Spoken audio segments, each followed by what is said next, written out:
Hello, fellow foodies. Welcome back. This is Dr. Cassandra Quaid, your host for Foodie Pharmacology, the science podcast for the food curious.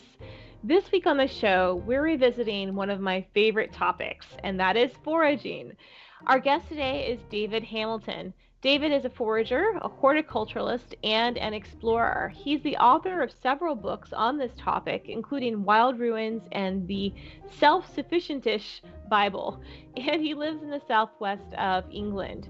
He has a brand new book that came out this April, and it's entitled Where the Wild Things Grow, A Forager's Guide to the Landscape. This book explores wild foods available throughout nearly every conceivable landscape that you can imagine, from moors to woodlands and the coastline to towns and city streets, local parks, and even your own back garden. It's so nice to meet you, David. Thanks so much for coming on the show. Yeah, lovely to meet you too. Yeah. So I guess I always like to start with this question of asking, how did you get into foraging? Is this something that you've been interested in for many years? Yeah, I'm asked that question quite a lot, and the trouble is I never have a succinct answer, because I think it's like most of these things. It would be great if it was overnight and it happened very quickly, but the truth was it was sort of gradual and crept in almost organically itself. But I think I remember when I was a kid, I remember making nettle soup in my parents' garden. They had a big nettle patch, and doing that because I think nettles was something a little bit dangerous. We were told not to touch them, and so the fact that you could eat them was kind of exciting. And picking blackberries with my parents, and then I suppose very early 20s was my first sort of real breakaway holiday with friends. Went away for 5 weeks, hitchhiking around the country, and ended up in South Wales, a lovely part of the world. Sort of tucked in. It's funny, it's quite industrial there, but there's these little pockets that are still quite rural. And we ended up in this place called Merthyr Mawr. And the friends of friends whose house it was took me on some foraging trips. We had wild garlic and had gorse flowers, a few other things, and that's what really started opening my eyes to it. And then as the years went on, I tried to learn more and more, and I think I went to university as a mature student, so sort of mid-20s, started to get quite nerdy about it, and slightly obsessive, but I mean, back then there wasn't much information. It was quite hard fought to find out these things, so would be very early 2000s at this point. And that was the sort of next big leap. I'd done little bits in between those two. And at that point, got obsessive. Started looking for mushrooms, I was living in Oxford at the time, and exploring any little wild pocket, and just wanting to know what everything was. And I had one question: can you eat it? That was my only question for any plant, any mushroom. And was amazed to find how many you could. And a friend was taught by his granddad. He taught me quite a lot around that time. He was a mycologist, part of the British Mycological Association. He still is part of it.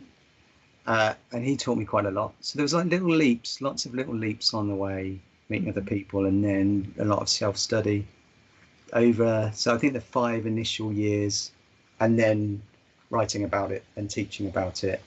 And as soon as you write or teach, as you know, you start to really research a subject a lot more. So there's my long answer. That's great.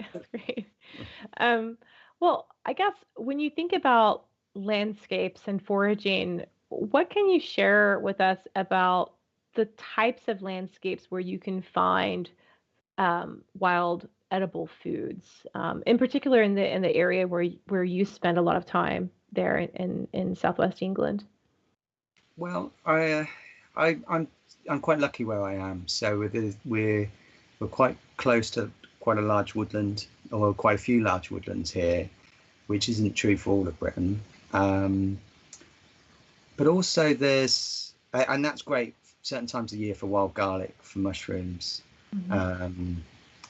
So they're nice places, and I think there's always that idea where you need to go to the woods to forage, and it's not always the case. And I find there's other less explored little corners near where I live that are good as well. Have you come across the term edgeland before? Yeah, It's I'm thinking, is it kind of like at a hedgerow or at the edge of a field, or what do you mean by edgeland? Yeah. so okay. It's a term that's used to describe something that's not quite a town and not quite the countryside, but something in between.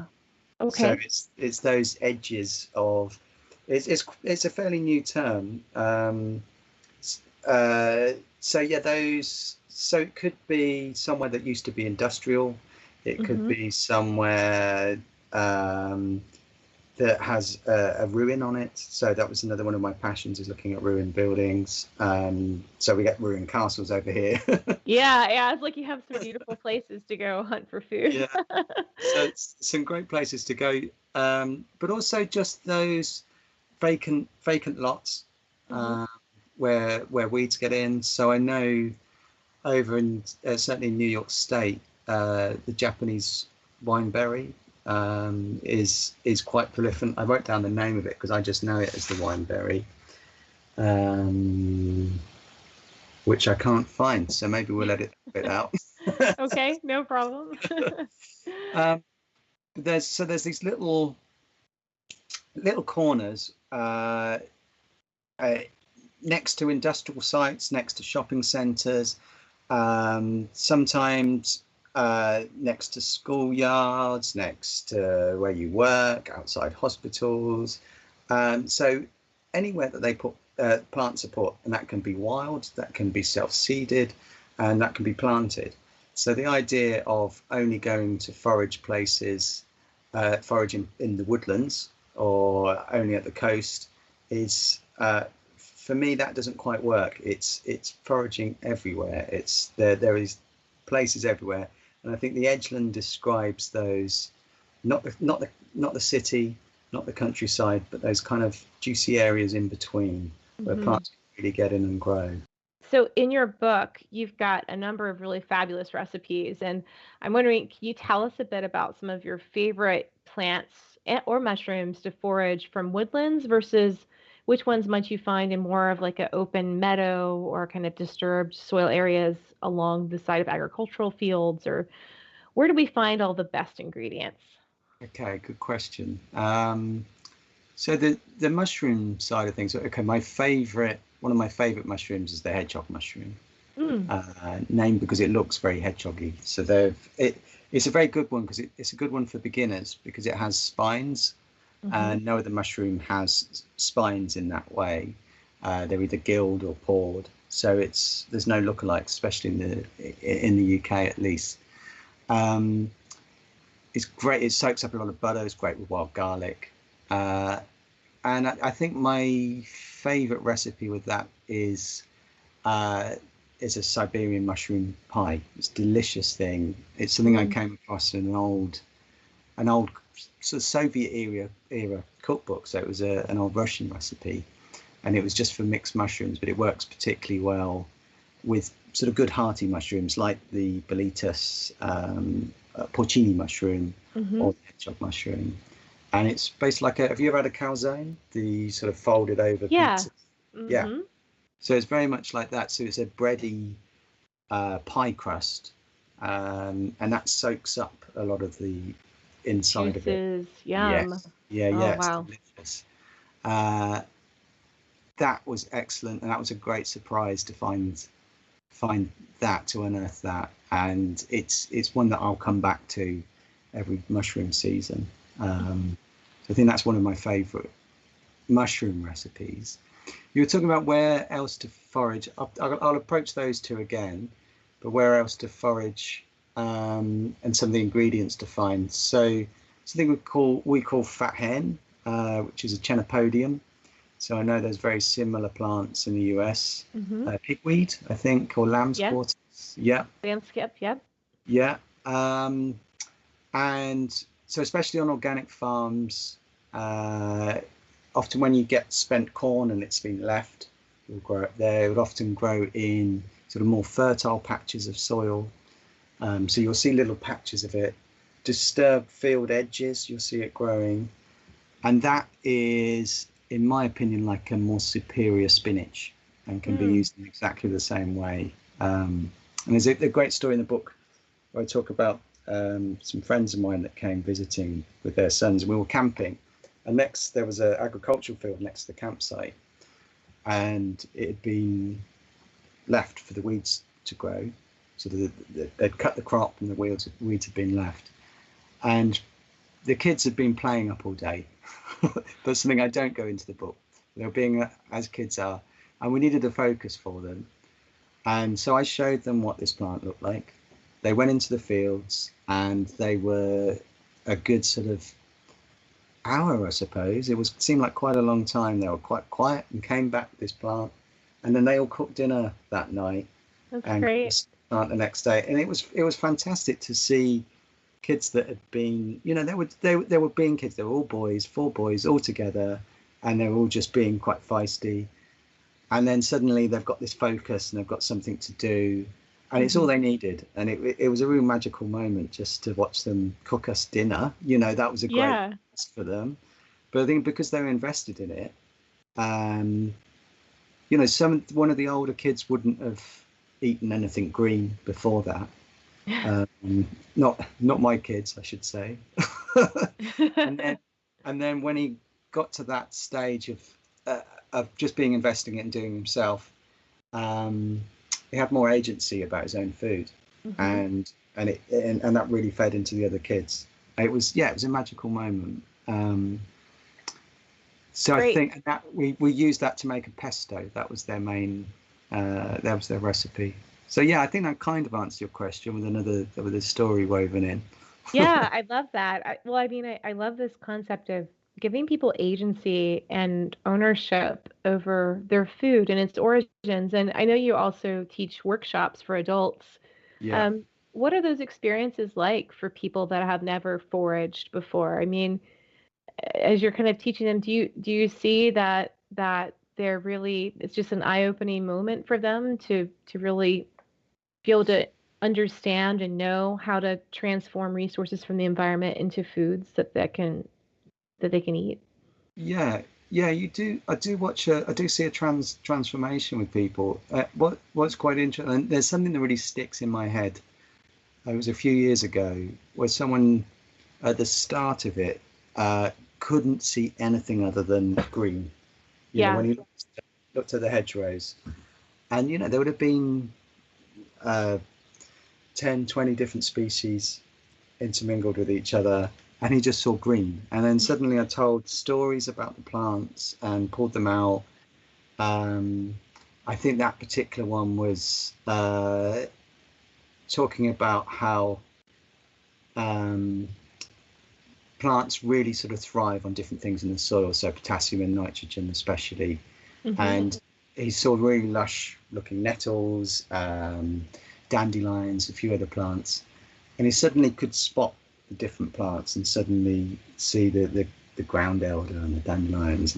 And at the end of the course, I usually get to the last half hour where the participants go out and pick their own food and then bring it back, and we talk about what they've picked. And so it's not just me teaching passively, they're going out and finding things for themselves. And he ended up, from seeing a patch of green, to being the one that came back with the most. And it was really nice to see. Yeah. But just watching this sort of, their eyes open up and seeing something that they didn't see before. And it's really a magical thing to happen.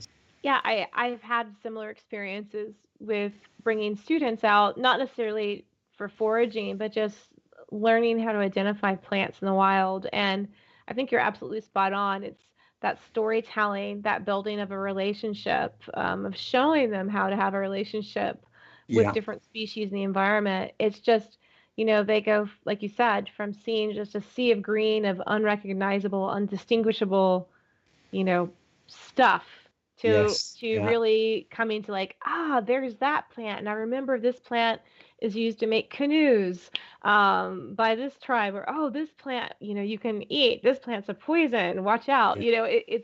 It's that relationship is it's so valuable, and um, it's funny when I go on botanizing with friends and just on plant walks. I mean, our walks take forever because we're constantly stopping and looking and like nibbling and exploring. And I mean, I think that's how every good hike should be. Just don't just charge forward, but really stop Yeah. and really look as you're I mean, going. sometimes you can't get past. I can be stuck in a car park talking about Yeah. we've only just got out of the car. It's like, oh, what's that? Yeah. Just into it. That's great. That's great.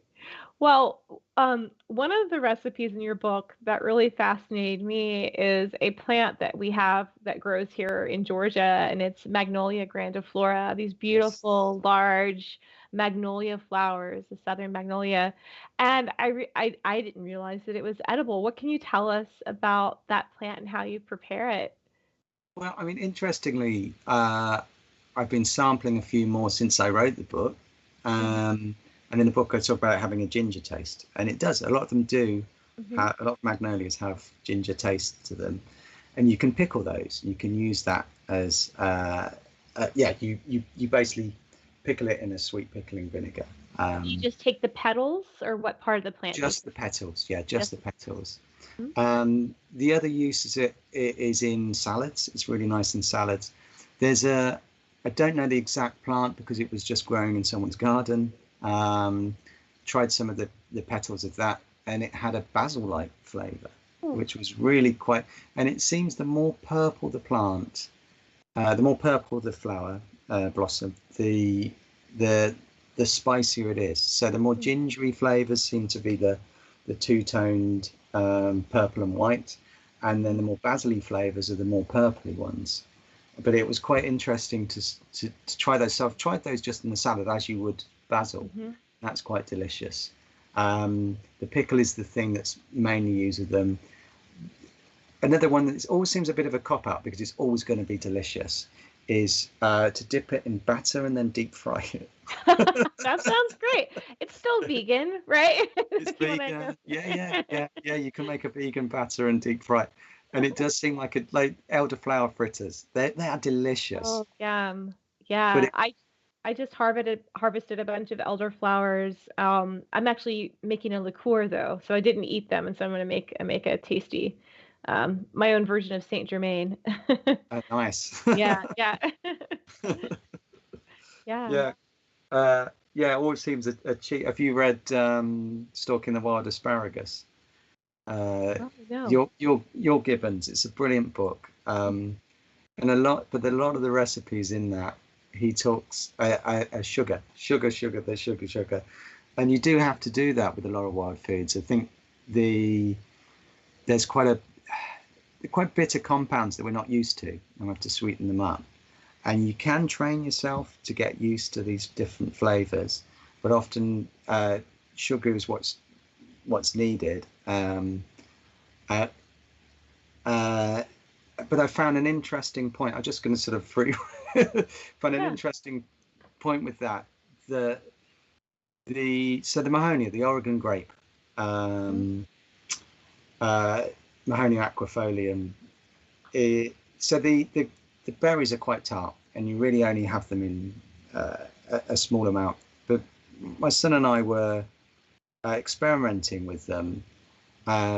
We'd read that you can mix them. That normally they grow in Douglas fir forests. They're an understory plant in the Douglas fir forest in the Pacific Northwest, Mm-hmm. and they also grow with something called the salal berry. Now I haven't tasted the salal berry because we don't get them here. It's something I'd like to do. I'd love to come over and explore the woodlands. Yeah. Have you had a salal? Have you? It's like heather family. I It's don't believe I have. No. but it's a Yeah. sweet berry, and it would have been mixed with the mahoney berries, and Mm. that took away some of the tartness. So we experimented with raspberries and blackberries and mixed those with the mahoney berries, and they're delicious. So just mixing that tart berry with with something sweet took away that, and it took away that need to use sugar. when you're mixing it. So that was a real eye opener, just having that nice experiment, because otherwise it is easy to say, yes, you can eat this, you can eat that, but you need like 10 pounds of sugar to make it palatable. Right. Well, Which is yeah, takes away from a bit of the health value there. But yeah, uh, exactly. I guess one other thing that's important to distinguish for people is that just because a plant or a fungus is edible doesn't necessarily mean that it's edible in the raw. And I'm thinking, for example, of rose hips. I love rose Yeah. hips, and I've in the UK. I've been traveling. I've seen some very large rose hips just growing in hedgerows, and they look so beautiful and red, and you almost want to bite into them, but you should not bite into them, right? What can you tell us about rose hips and how they should be prepared? So yeah, rose hips, they have hairs around the seeds, and it makes it quite irritating. So you can't eat them basically. You're right, you can't bite into them. The only one there's one you can, which is the Rosa rugosa, which has big fat fleshy hips, and you can chew round the flesh off, and leave the seeds intact. But the best way really is to make rosehip syrup. So this is where we go back to the sugar, but it is delicious. So you can make a tea. You don't need the sugar for that so much. You simmer the rose hips in hot water, and allow the juice to come out of them and permeate into the water, and then drink that as a juice, and that can be sweetened. It does lend itself to sort of more savory recipes as well. So you can boil them and squeeze them through a cloth, and that really gets the juices out of them. Squeeze them through a cloth and put them into soups, so they're not quite nice and savory soups, and that's a way of eating them. And they've got a lot of vitamin C in them. So weight per weight, they always use oranges as the yardstick, and oranges haven't really particularly got that much vitamin C in. Oh wow! So it's a lot more vitamin C than oranges, and it seems that it's quite usually when you boil, vitamin C is degraded through boiling, but there's so much in the rose hip that you can boil it and still have enough, and still have a lot of vitamin C in it. So I think some of the recipes would be the rosehip syrup, which is great, rosehip tea, which is nice, boiled rose hips squeezed through a cloth into a beetroot soup. That's very good. Nice. Yeah. A fruit leather is nice as a fruit leather. And you tend to do the same method with all of them. You want to squeeze it through a cloth, and that gets rid of a lot of the irritant hairs. Nice in a smoothie, actually. Nice in ice cream. That's great. Yeah, it's very versatile. It's quite a delicate flavour, but it still lends itself to sort of dairy, sweetness, sweet desserts. It's worth experimenting with. Great. So when you forage for rose hips, do you typically process them fresh, or are they okay to dry as well? I'm just wondering, for example, for those that are listening that maybe don't have access to land where wild roses might be growing, but still want to try rose hips, can they order just dry whole rose hips to use? You can get them. I know here you can buy them from home brewing shops online. I can imagine it's more than likely exactly the same in the States. Yeah. And they seem to be quite good for all sorts of wild ingredients dried. So often, because I'd be doing press at the wrong time of the year, and I need to get an ingredient in, and it's these homebrew shops where you can get elderberries and rose hips that I'll go to get those. They freeze, so you can pick them and freeze them, and then have them at the right time of year. And that goes for a lot of wild foods. There's a really interesting one called Himalayan honeysuckle, or the toffee berry, and it's the berries don't ripen at the same time, So in order to get enough for a recipe, you pull them off, put them in the freezer. So if you've got one in the garden or one growing locally, you'd be picking a few off, freezing them, and then wait until you've built up a cache, and then using them in a recipe. And Nice. they're really nice in like a raspberry ripple ice cream. Yeah, they're delicious. That's great. Keep going back to the desserts today. That's okay. Wild foods can also be very delicious. That's right. Well, another type of wild foods that I enjoy are also wild tea ingredients. I was wondering if we could cover that a bit. I mean, maybe start with something simple like a garden herb, perhaps lemon balm, which you can also find in the wild, but I think a lot of people might also grow that in their garden. Yeah, and if you grow a little, you find you end up with a lot of it. Yes, you do. Yeah, we've certainly got some of that.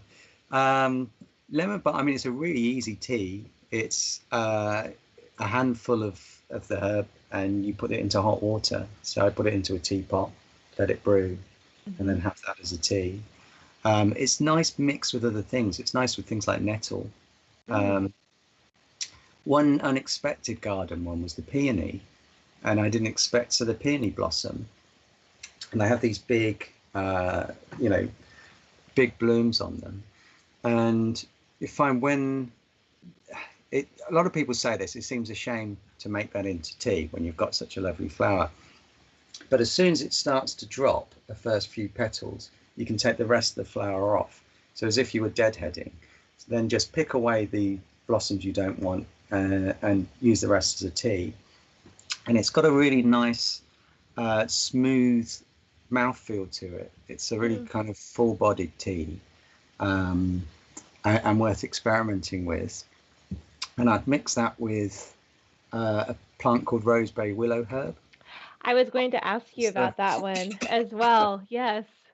I've tasted that once with some friends when we were out on a hike. One of my friends collected it, and we made a tea of it. She knew about it obviously before. Yeah. But what can you tell us about roseberry willow herb? So did you have it fresh, or did you? I think I also nibbled on it fresh. Yeah. Right. Okay. Yeah. Because the best thing to do. So roseberry willow herb, it grows on the roadsides here. And it's you get huge colonies of it. So up in Northumberland, in the north of England, sort of border of Scotland and England, you see whole fields of it, whole hillsides of it, and it's a beautiful looking plant as well. Like bright pinky flowers, sort of mauve pink flowers. You can take the leaves off those, and you don't use it fresh in a tea, but you need to ferment it. So you roll them into balls, drop them into an earthenware pot or just a breakfast bowl, roll them up into little balls and pop them in, put a plate over the top, and then leave that for about 2 to 3 days. On a warm day, it can be much less. You can do it in about 24 hours. Yeah, I think we left ours in the car. We rolled it up and it was, it was just in the middle seat of the car, like full of herbs in this car. Really? But yeah, so did you have the name Ivan's tea for it, or? Yes. Yes. Ivan, yes. Yeah, brilliant. Yeah. So it's a Russian recipe. Yeah, it's really tasty, isn't it? It's and once it's fermented, so a day to 3. Once it's fermented, dry it out. So I use a dehydrator. You can use an oven. You can have it fresh, like you have, of course, but it lasts much longer. But the beautiful thing about it is that it's not diuretic. There's so many of these teas that are diuretic. And so to have a tea that you can just drink all day without any unwanted consequences is brilliant. And it's an analog to black tea as well. So it does taste a lot like black tea, which is fantastic. So you can have it with milk, you can have it without milk. And one of my favorites, and it just reminded me I need to pick some and make some, because I haven't made my batch for this year. And it's just in season, really. It's just coming up. That's great. Yeah, one of my favorites, though. Yeah, thanks for bringing that up. Yeah. So when you're collecting it to make a bigger batch for use throughout the year, I mean, do you get like how much of the leaves do you need to kind of ferment? Do you take like a grocery bag Oh, full and like God, kind of let yes. it? Yeah. Yes. Mm-hmm. Yeah. A lot. That's that. Yeah. Two. Yeah, two grocery bags. Mm-hmm. I think we had, and that ran out. We made that last year in June, and that ran out in November. So Yeah, it's a good favorite tea. That's great. yeah, because it rolls down to nothing. That's the Yeah. trick. So you spend all this time picking it, and it rolls down to nothing. The beauty of it though is that you don't have to take the flowers off. So once it starts flowering, you can pull the leaves off and leave the plant in situ. So you're not disturbing it for the wildlife. Um, and I think that's one of the sort of nice, sort of treading a bit more gently as you forage things you can do, because there's a tendency to think to have that sort of big game hunter Mm. ethos when it comes to foraging, of getting the big baskets of mushrooms and bringing them home, which is great if there's enough mushrooms around. But Yeah. if you're somewhere that's got quite a big population and lots of people do that, and then suddenly everything's gone. Um, so I think that's a different point entirely. But Yeah, no, I think sustainable harvesting is really important, as you say, for maintaining the wild populations, also leaving some for the animals that also depend on these yes, foods, yeah, and other foragers. So yes, yeah, yeah, it's great. yeah. Well, one topic I wanted to hit before we wrap up is around this concept of attitudes around foraging and how it differs between different cultures. I'm thinking, for example, of how certain plants or or mushrooms might be really highly desired in certain cuisines, but just completely ignored in others. And what have you come across in your studies on this topic?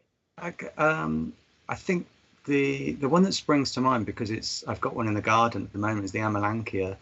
Um, The how that's service berry, yeah. Uh-huh. yes, yeah, Hmm. yeah, yeah. Juneberry's the other name. Juneberry. It Hmm. could be, yeah. And in so indigenous American culture, and I think, am I right in saying in American culture that's quite widely eaten? Is that right? Was it something I that's would not known? say it's still a very novice type of wild food. We in Atlanta, there was just the first Serviceberry festival, like a little festival where we Right? celebrated Serviceberry.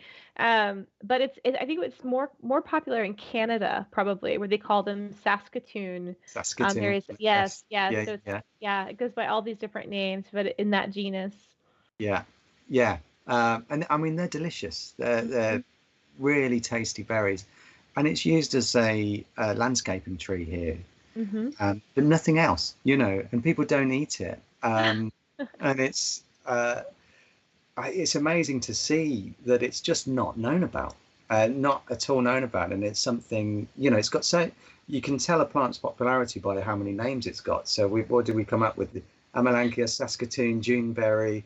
There's got lots of names for it. The serviceberry is a completely different plant over here, but it's Hmm. it's amazing how many different names for it. Shows how edible it is and how delicious it is. So Yeah. the bilberry's the same over here as blaeberry, Hmm. bilberry, whortleberry. Um, but yeah, it's just not known about it, and you'll see it outside shopping centres and outside a shopping mall. Um, that's quite interesting. And then garden plants. So we've got something called the ice plant, Sedum spectacularly. It's changed. Hmm. It's called something else now, but the sedums, and they're just a fleshy garden plant. And Hmm. yet, it's in Japanese cookery that's used as a green vegetable. The same as the hosta.